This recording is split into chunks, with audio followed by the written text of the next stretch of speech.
These pedals have the strangest design I have ever seen in my life. And while they're not perfect, I think this right here might change pedal design forever. I just want to start out by saying that this video is not sponsored. The company that makes these knows that I like to test weird mountain bike products, and they asked if I wanted to try these, which I said yes, because it looks super weird and sounded kind of promising, but no money has changed hands. They didn't actually know I was going to make a video on these. They don't have any say in the production of this video. They don't get to watch the video before I release it, and I don't own these. I'm sending them back at the end of this review. Okay, let's get into it. All right, straight to brass tacks here. What is so different about these pedals? Well, there's three things. One, the pedal platform sits below the pedal's axle. Two, there is a giant hole in the middle of them. And three, they are one-sided. And wow, going by that list alone, one might think these would be pretty terrible. And that's kind of how I thought they were going to be when I first saw them as well. So what is the reason for it to be the way that it is? Well, the main reason is that dropped pedal platform. And so normal pedals like this one, place your foot about 5 millimeters above the pedal's axle. So it kind of teeters on top. Whereas with this one, it actually drops your foot 12 millimeters below the pedal's axle, which technically lowers the rider's center of gravity by 17 millimeters, even when your cranks are flat. But to be honest, to me, that's not the interesting part at all. The intriguing part to me, especially now that I've experienced it, is that now your pedals act like a cradle instead of a launch pad. Here's what I mean by that. When your bike hits things from the front, like roots and rocks or heavy braking bumps, it decelerates a bit, or a lot, depending on what you just hit. And because the inertia of your bike and your body are two separate things, unless you have strong, stable contact points with your bike, well, you're gonna be leaving that thing behind as you lawn dart down the trail. So the goal is to stay as connected to your bike as possible. But with normal flat pedals, they are inadvertently designed to make it harder to stay on your bike. Because your foot is just perched on top, like trying to balance on top of that spindle, the pedal itself isn't helping your feet stay on your bike at all. It's actually doing the opposite. Like if you're riding in this direction, your foot's on the pedal and you are smashing into roots and rocks, especially if it's kind of a steeper trail, every single time you hit something, unless you are dropping your heels like crazy, and even when you are, being that your foot sits above the axle, with every one of those hits, it wants your foot to do this. But with a pedal platform that sits below the axle of the pedal, when you're riding forward and you're hitting things and there's, deceleration forces going on, for every one of those hits, this pedal design acts like a pendulum, which is also what these pedals are called. But yeah, they act like a pendulum swinging forward, essentially catching the weight of the rider as the bike decelerates, which is so smart. Like that makes so much sense, which begs the question, like, why hasn't this been done? Why has this not already been a thing for a while, especially on the mountain biking side of things? Well, let's take a look at the rest of this pedal and maybe we can answer that question.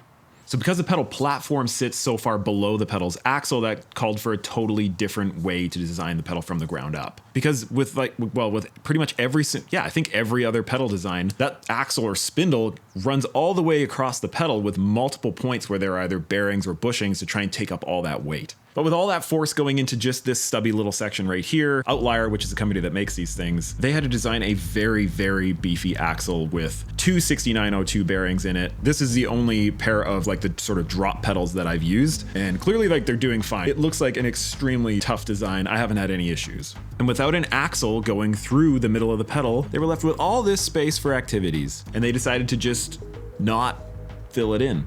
Which for my foot size and the type of shoe that I run, it's great. So I have size 10 or 10 and a half feet, really good amount of support and coverage, and even just me like lightly pressing on it like this, it's so friggin' grippy versus more of a standard pedal. Between the pendulum effect and my shoes being able to flex into the pedal a little bit, I can say with 100% certainty that this is the grippiest pedal I have ever used in my entire life, ever. And no, my foot cannot get stuck in the pedal while I'm riding, but that's not to say that it's impossible if you have smaller feet, which is why Outlier has a minimum shoe size recommendation for these pedals of, I think size 8 for men's and like 9.5 for women's. And number 3 on the weird list is the fact that this is a one-sided pedal, which could definitely turn a lot of people off like it did for me right at the beginning. But the guys who designed this said that a one-sided pedal only sounds annoying within the context of normal pedals. Because with a normal pedal that only has one usable side, you take your foot off or whatever, you go to put it back on, you pretty much have a 50-50 chance of actually finding the usable side of the pedal. But these pedals self-correct. In this garage right now, it is actually close to freezing point. I am absolutely frozen solid, so it's moving a little bit slower than normal. But in any case, it self-corrects back down to the middle. The amount of times that I found the wrong side of the pedal is next to nothing. Like maybe like 2 or 3 times out of the hundreds, maybe even thousands of times I went to go and put my foot on it. So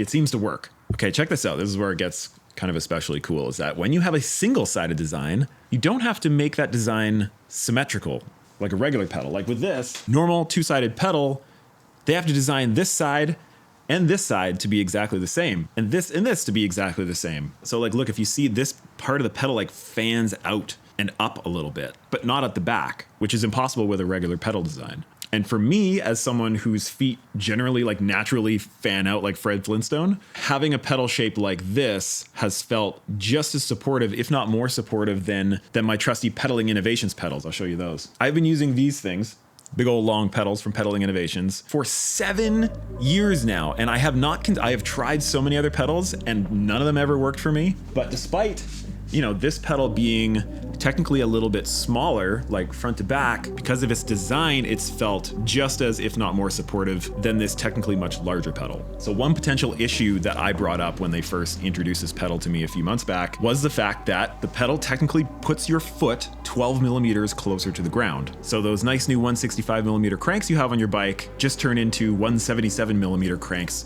when you're at full extension, which isn't nothing. And I also had to drop my seat post into my bike just a little bit more to account for that too. And so once I got these out on the trail, I was expecting a fair amount more rock strikes than normal, but that just didn't happen. And I think there are 2 reasons why. One, because of its single-sided design, they were able to shape the bottom of the pedal any way they wanted to. And when you look at this design compared to a normal pedal, you can see just how much less material there is, especially like from the middle of the pedal over. I mean, really the full pedal, but especially from the middle of the pedal over to the edges. And the very, very outside edge right over here, it measures out at just 7 millimeters. So there's almost nothing there for roots and rocks to even get caught on. And this leads me to number 2, which is the fact that, again, because it's single-sided, the bottom side has no pins. Like, imagine your flat pedals not having like the gnarly claws sticking out on the bottom that are like waiting to grab roots and rocks. And instead, like on these ones, they really angled the surface. And so anytime I have hit my pedals on things, it feels and sounds very, very different. Like you're used to that sort of like scrapey, crunchy sound from the pins like digging into something and you thinking, oh, how many pins did I just rip off my pedal? But this, it's sort of like a mellow clunk sound. Like it's sort of like skims off of the roots and the rocks rather than grabs hold. And you'll notice that despite testing these pedals for over 8 months in really, really rough, rocky conditions, the pins are all still perfect, like perfect. And that's because they have only ever seen the bottom of my shoe and never the ground. So the whole thing is weird. This pedal, start to finish, top to bottom, super weird. But all the weirdness has had a purpose. Like there was a good reason for every little bit of it. It's just a design that we are not used to at the moment.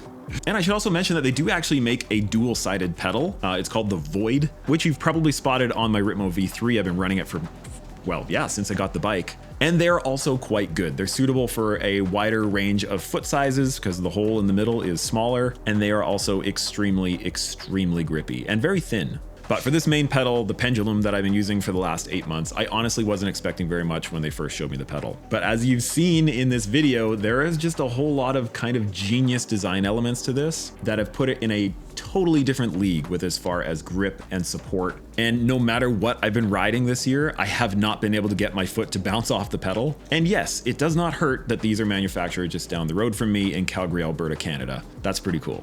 What I would love to see is I would love to see some of like the World Cup downhillers or enduro riders who ride on flats, or even the ones that ride with clips, to try these out. I would love to hear some other riders' takes on how much more this pedal can keep your foot locked in through like the gnarliest, roughest, fastest sections of trail possible. So yeah, after I return these to them, I will be plunking down my own money, paying full price for a set of these in black for my next bike build. And once again, I get how this sounds, but this video is not sponsored. I don't have an affiliate link for you to use. I have no coupon codes. This was just truly one of the most surprising products I have tried in the last few years. And this channel has always been about sharing trails and products and locations that I find interesting and cool and different. And these definitely fit that description. But let me know what you think about these pedals down in the comments. And if you know of any other really cool but weird mountain bike products that you actually think can move the needle or change the game in some kind of way, hit me up. Always willing to try that stuff. I think it's a blast. But yeah, thank you so much for watching. I appreciate you, and we'll see you on the next one.